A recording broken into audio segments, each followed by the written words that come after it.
జనవరి 5 దేవుని వాగ్దానం.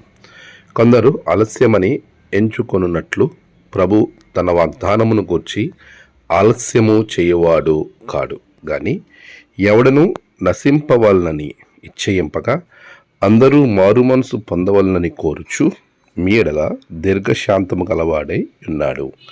పేతురు 2వ పత్రిక 3వ అధ్యాయం 9వ వచనం. మన ప్రభువైన యేసుక్రీస్తు నామములో మీ అందరికీ శుభాలు తెలియజేస్తున్నాను. ప్రజలు అందరూ క్షేమంగా ఉన్నారు కదా?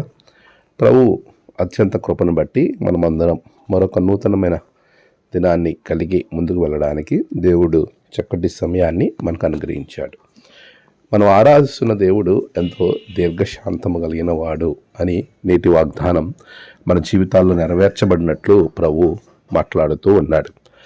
ఆయన ఎందుకు ఆలస్యం చేస్తూ ఉన్నాడు? చాలామంది చెప్తూ ఉంటారు, ఎప్పటి నుండో యేసుప్రభు వస్తారంట అన్నాడండి. చాలా రోజుల నుంచి వింటానే ఉన్నాం, ఆయన ఇంకా రాలేదు అనే మాట చాలామంది చెప్తారు.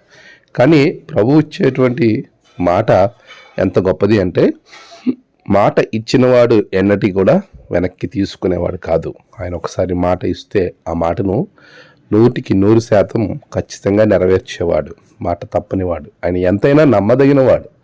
అటువంటి నమ్మకమైనటువంటి వాడు ఎందుకు ఆలస్యం చేస్తున్నాడు అని అంటే, ఎవరూ నశించిపోకూడదని, అందరూ రక్షింపబడాలని ఆయన ప్రతి ఒక్కరికి అవకాశం ఇస్తూ ఉన్నాడు.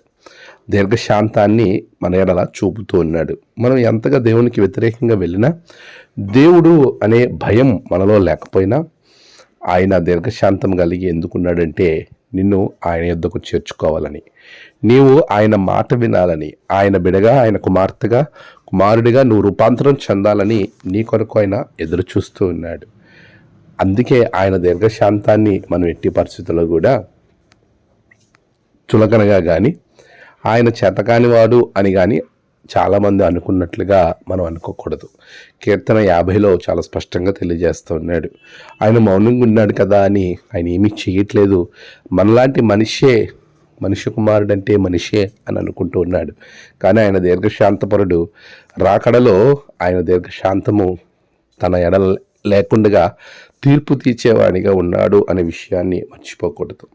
ఈరోజు ఆయన ఇచ్చే ఈ మంచి అవకాశాన్ని మనం సద్వినియోగం చేసుకుంటూ మారు మనసుకు తగిన ఫలం ఫలించినప్పుడు ప్రభు ద్వారా నువ్వు ఎన్నో ఆశీర్వాదాలు పొందుకుంటావు. అట్టి కృపాభాగ్యములు దేవుడు మీకు అనుగ్రహించునుగాక. ఆమేన్. ప్రార్థన. సర్వోన్నతుడానికి వందనాలు. గడిచిన కాలం తొడుగున్నావయ్యా. ఈ నూతన దినం నీ బిడ్డల జీవితంలో గొప్ప కార్యాలు మీరు జరిగించండి.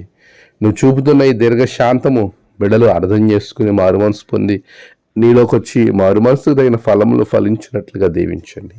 ఈ దినం ప్రయాణాల్లో, పనులలో అన్నిటిలో వారికి తోడుగా ఉండండి. సహాయం చేయండి, విజయాలు దయచేయండి. ప్రభువా అని నీ వైపు తేరు చూస్తున్నప్పుడు నీ కృపలో బలపరచండి. నేడు జన్మదినము, వాహదినము, ఆయా విశేష దినములు జరుపుకుంటూ వీళ్ళను బహుగా దీవించండి, ఆశీర్వదించండి. నీ ఆత్మతో నింపి వీరే మహిమ ఘనత పొందుకొనమని, నీ సహాయం దయచేయమని యేసు నామమున ప్రార్థించి వేడుకొంచున్నాము తండ్రి. ఆమేన్. తండ్రి, కుమార, పరిశుద్ధాత్మ త్రియేక దేవుని దీవెన మీకు తోడుగా ఉండి నడిపించును గాక. ఆమేన్.